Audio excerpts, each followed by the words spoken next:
Tagal lang pitasin to. May isang araw pa pitasin. Ayaw mo na karat. Mura. Pagka talaga hindi tumaas, pitasin lang.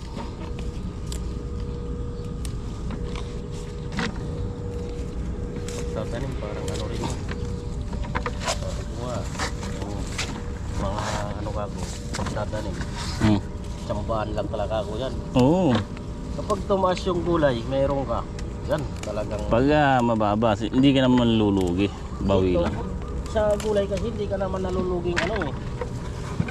Pag lalo na pag ganyan pa yung presyo, hindi ka pa nalulugi. Pero yung sa palay, may pagkalugi ka.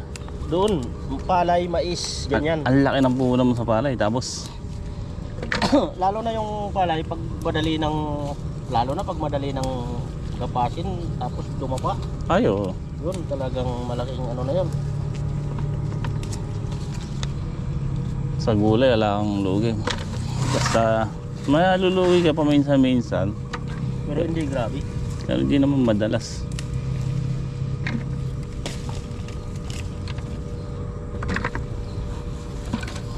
Pero pagka namang na-tsempo ka, 5 taon na ani mo sa palay, isang Harvest mo lang. ani lang dito sa gulay, ano?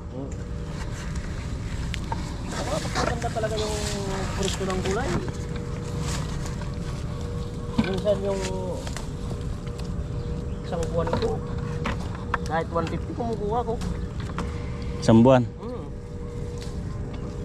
150,000. Ba? Kuwan lang yung sa'yo, no? Mga Gulay-gulay, down-down lang yun. puro dahon lang. Lalo na nung natsimpuan ko yung spina tatag 100 kilo. Ah, puta. Eh ngayon, magkano kilo nun? 40. Pero maganda pa rin yun. Wala ka naman ganong puhunan dun. Kapon, umarpis ako ng 130. Kilos. Ayan, umarpis na naman yun. O kaya kung maganda yung presyo, pag mga ganyan lang yung presyo ng gulay, yung ano ko, yung pupusin yung kita ko malaki-laki rin.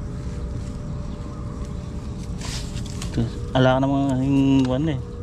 Hindi naman magastos yung mga tinatanim mo, ano? Saka mabilisan pa kamo. Yung spinach, 18 days lang. Tsaka sa pag-harvest, kahit kayo lang. 18 days lang ba yan? Bakit binubunot yun? Hindi pwedeng putulin. Pangit na yung pinutol. Hindi na magsasanga. Magsasanga ko kaya lang pangit yung sanga. Hindi naman pwedeng arbisin mong hindi nakaputol. Ay nakabunot. Bakit? Oo. Dapat nakabunot. Mas gusto ng buyer yung may ugat. Oo. Kaya nang kinakaanoan ng mga tao yung bunot. Pero yung iba, ang ginagawa, tinatalbusan lang. Dinadahunan. Oo. Yung iba nga lang, yung mustasa, dati, yung iba gusto nila putol, pero yung iba karamihan bunot. Ayaw mo na yung putol. Mas madali daw masira. Pag pinuputol.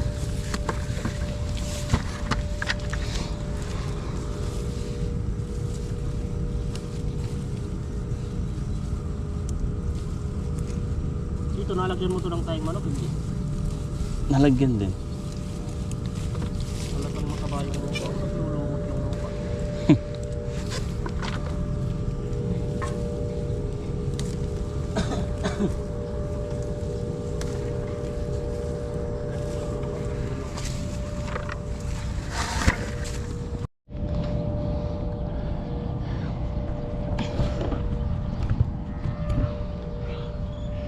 Okay, ayan nga po. Nag-harvest tayo ng siling ngayon. Unang harvest ng siling panigang. Madalang lang yung bunga ngayon sa ilalim, yung unang bunga. Pero dito, papansin niyo, yan po. Yan, madami sa taas.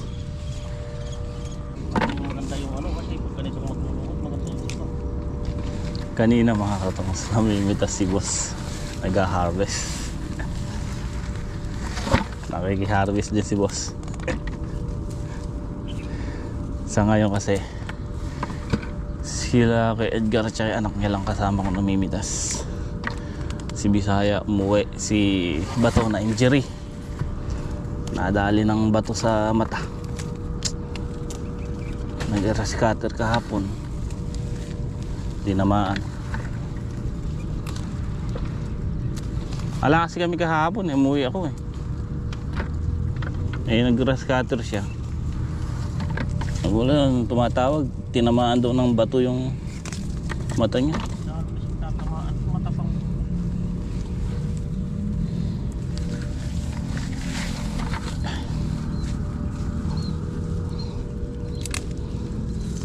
Huwag sanang ma-damage. Palagay nabugbog lang. Nabugbog lang yung ano niya. Hindi mo... May pasa Wala yung sa ano niya. yung pilik mata niya.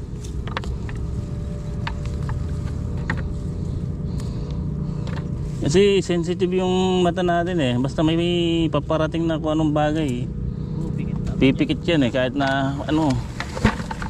Ang problema, kinatakot ko nakasalamin. Yun nga lang. Nabasag. Buti plastic yung salamin nga mo.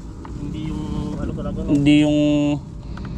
Hindi yung ano babasagin. Tumagos yung bato doon sa salamin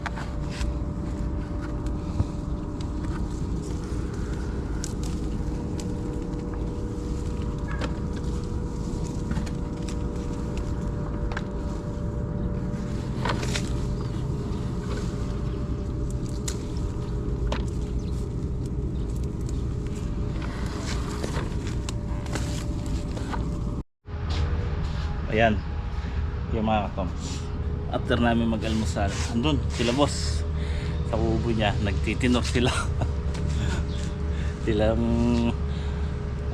pamilya, si ate at saka yung isa niyang anak, andun sila sa rest house. So sila Apong Boy at saka sila yung mag-amang Bicol namimitas pa.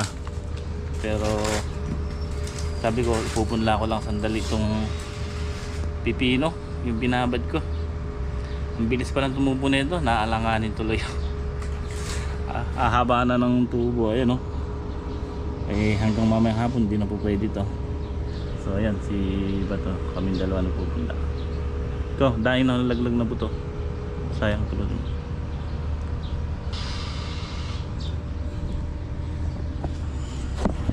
So mas mabuti kasi yung pinupunla, baka mamaya umulan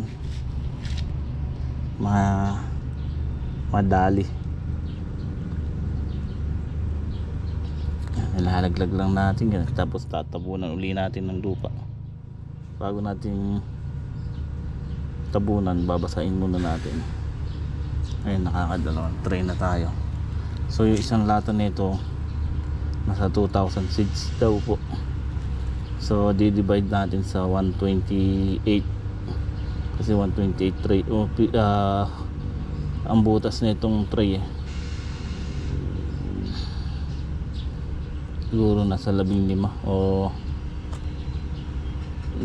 16, 17 na tray ang magagawa natin.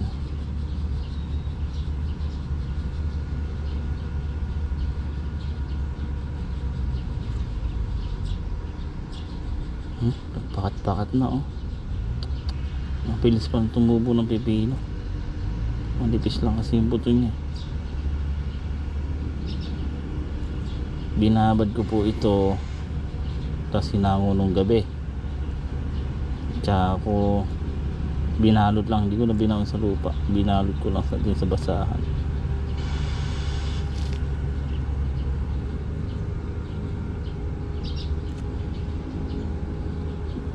Pagtingin ko kagabi, pag uuwi ko ang hahaba na.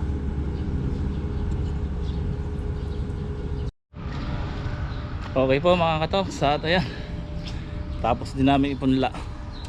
So dito ko muna nilagay.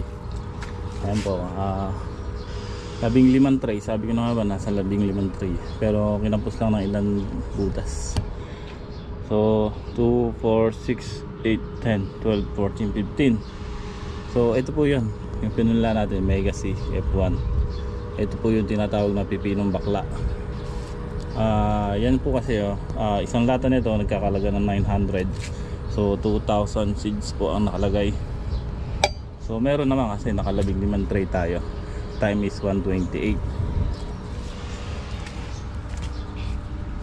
So yung nagpipitas natin ng sili, 6 na tudling na lang daw. Tapos sila boss nagtinor doon sa kubo kanina, inaagad nila. So tingnan natin kung nakailan tray na. Nakailan bundle na kasi hindi natin ayaw magpa-video si boss, ayaw magpakita sa vlog natin, kaya hindi natin na iba-vlog yan. So ang andito na lang sila paring Jay at sila kay Edgar.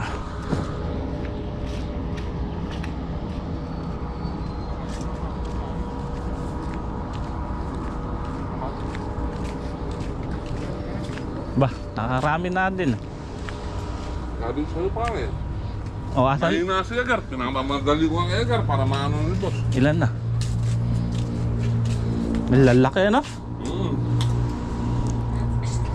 2, 4, 6. Meron ng 15 siguro yan ano?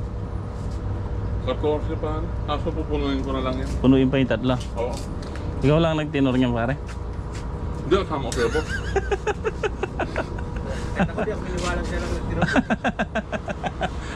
Hindi, sama ko. Iba yung magtitinor mo pare ah. Sila boss. Umuwi na. Oo. Import, itarap ni Kuya Sabit eh. Ha? Import. Oo. Galing Amerika pa eh.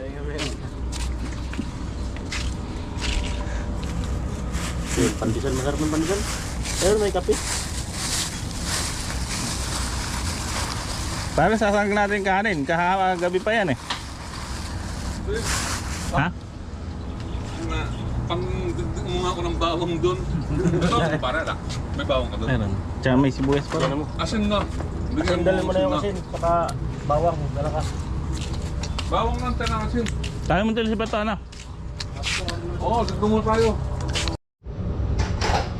Okay mga katongs, at kanina medyo tinakot ako dito sa sili.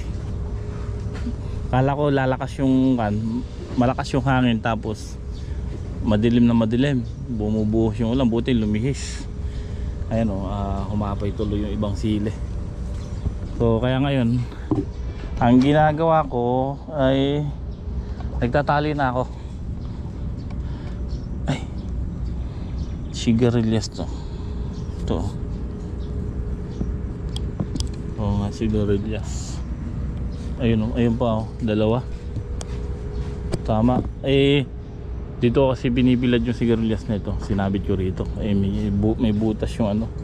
Siguro nalaglag yung buto. Ayun oh. Hayaan natin dito. Tingnan natin kung gaganda. Dito ko na lang pagagapangin. Isang puno lang naman yan eh. Ayun oh, kaganda oh. So, ito tinatalian na natin, hinihilahan ko ng 2-ply. 2-ply naman ngayon ang nilalagay natin para matibay, kasi gawing gitna yan. Mataas na, isa pa. Tapos tinatali ko na lang kada bukawi para umipit siya. Bali yung labas lang po ang nilalagyan ko, hindi ko na nilalagyan ng yung loob kung na itong may ipit. So diyan maglalaban na sila sa loob niyan, untugan na sila yan. Kaya importante yung palabas kasi dapat hindi lumabas yung sili, umapay sa labas.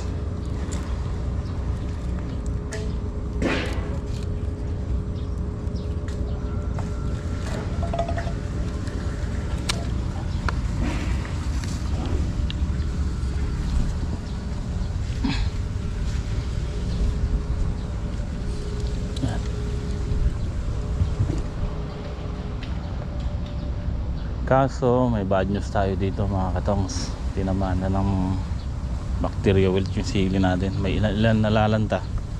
So ito ang problema natin. Ang sakit talaga sa sili kaganyang panahon. Siguro gagawin natin yung ginawa natin doon sa kabila.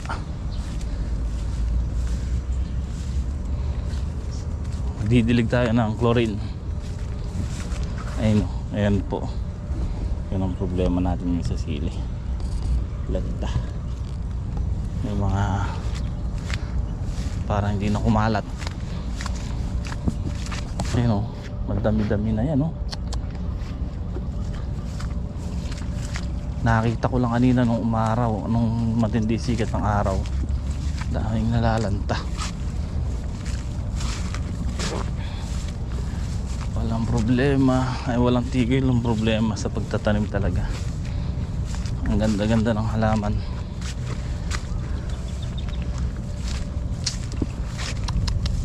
So makontrol sana natin.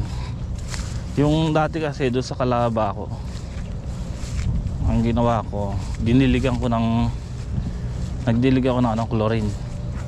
Sa isang timbang tubig, isang kutsarang chlorine ang hinahalo ko kasi namamatay yung bacteria wilt doon sa chlorine sa init, pero wala naman side effect sa halaman.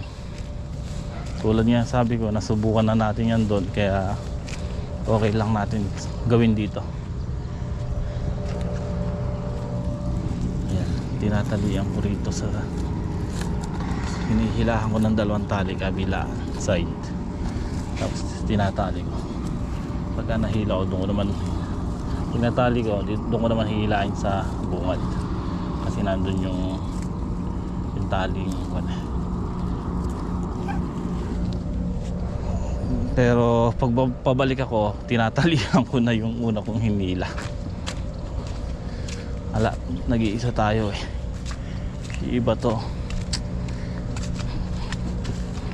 Sabi ko pahinga muna niya. Inabahan din ako dun sa bata na yun. Mas delikado kasi yung mga katongs eh. Baka kung mamaya tinamaan yung kanya, yung sa mata mismo.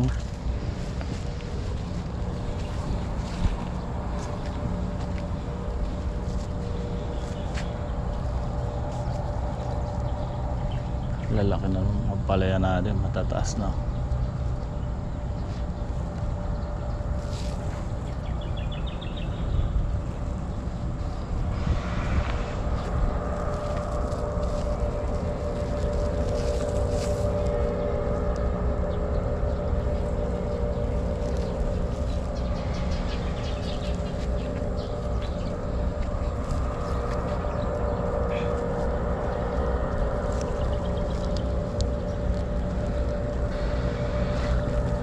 So ito, pabalik dun sa bungad, magtatali na ako. O di ba? Ito yung unang hinila natin. So yan, ganyan, para ganyan kataas na yan. So sa lubong na lang sila sa loob, bahala na sila. Ay, importante wag lang dito sa gilid humapay. Dito naman din sa kabila.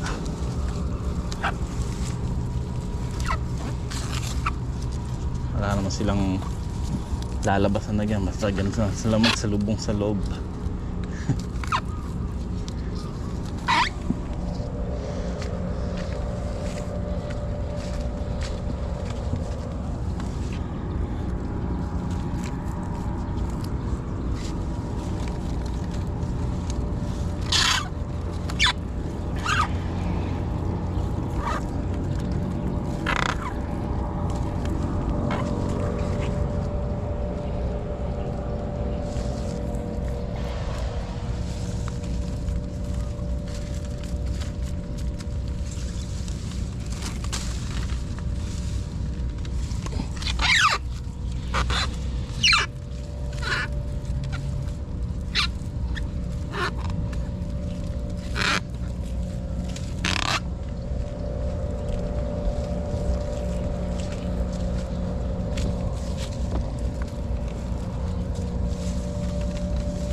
Ayan o.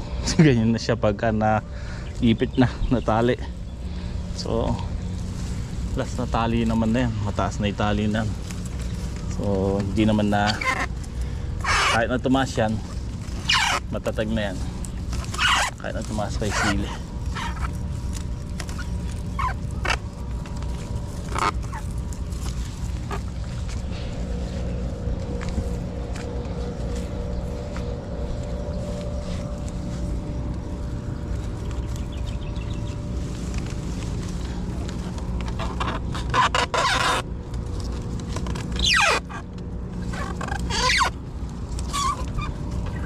Spray pa muna.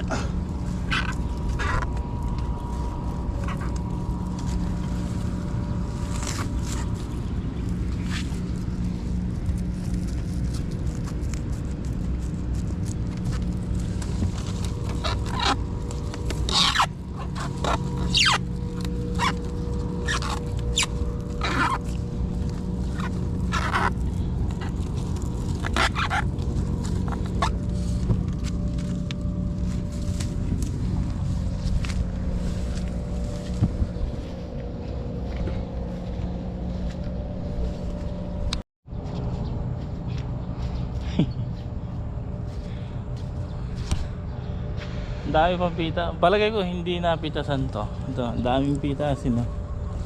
Ito. Ayun oh, daming bunga sa ilalim. Sabi kasi nung namitas kanina. Yun nga po, nung umaga, yung kasama ko namimitas doon sa Gawiro. Nung naka-anim na tudling kami, kumain muna kami.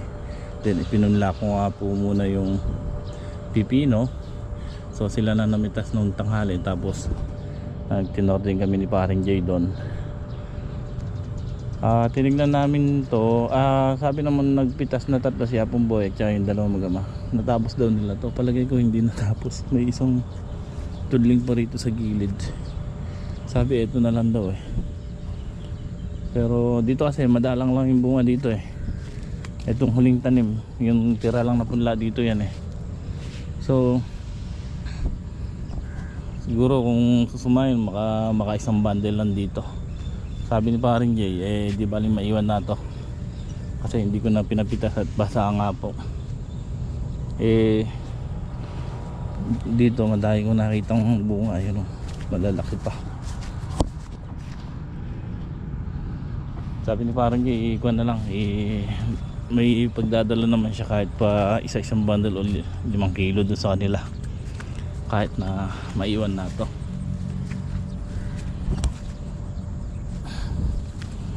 Ayan, inaano ko lang po yung kulang na 3 kilo, yung 3 kilong kulang. Siguro pagka napuno ko itong isang timba na ito, sobra pa. Ang bunga.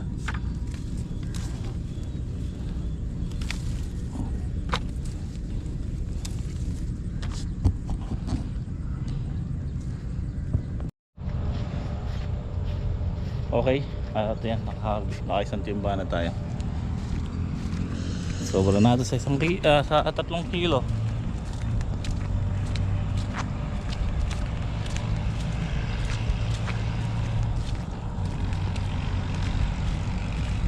Sobra na sa 3 kilo.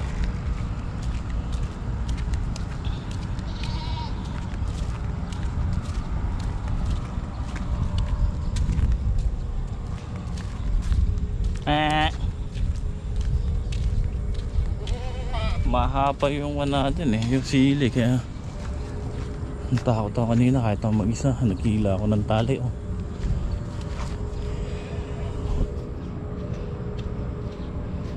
sayang kasi baka matomba.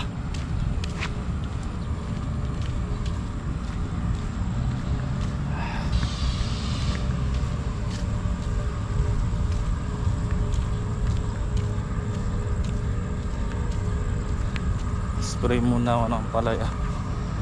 Sprayan natin ng foliar at saka insecticide.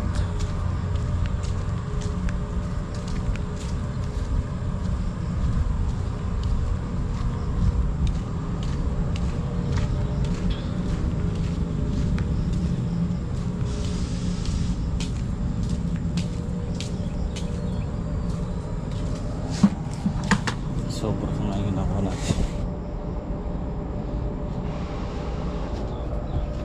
Sana mamawis.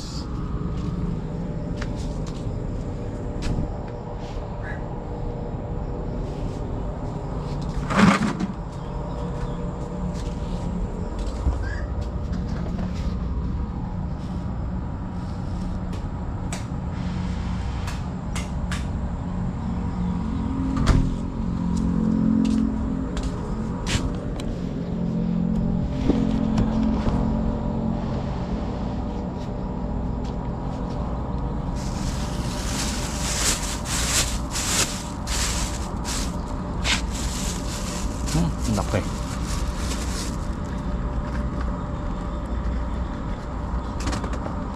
Basa kasi eh.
Timbang.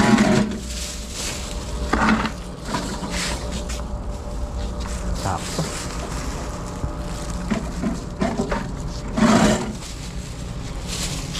Saktong 20 bundle mga katongs. Okay po mga katong. Maliwanag pa naman. Sprayan ko lang sandali ng foliar itong ampalaya. Yung malalaki, tapos sinaluhan ko na rin ng insecticide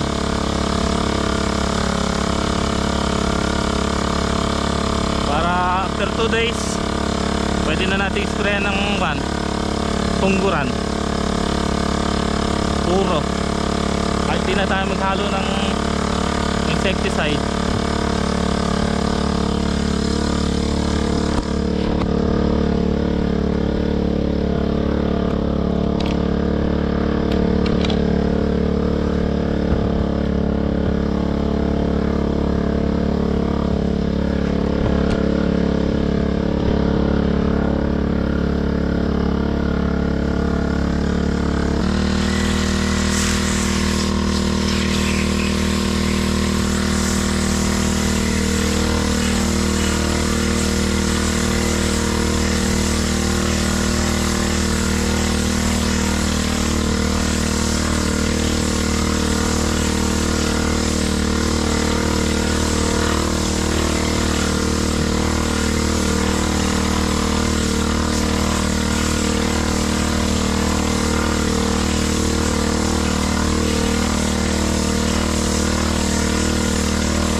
Okay. Ayan nga po. Natapos na. Isang karga lang naman po yung ampalaya na yun. So yung maliliit bukas na-sprayan. Tapos yung kamatis.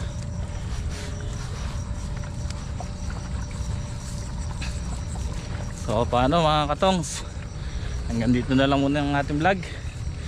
Muli po maraming salamat. Yeah. Happy farming po.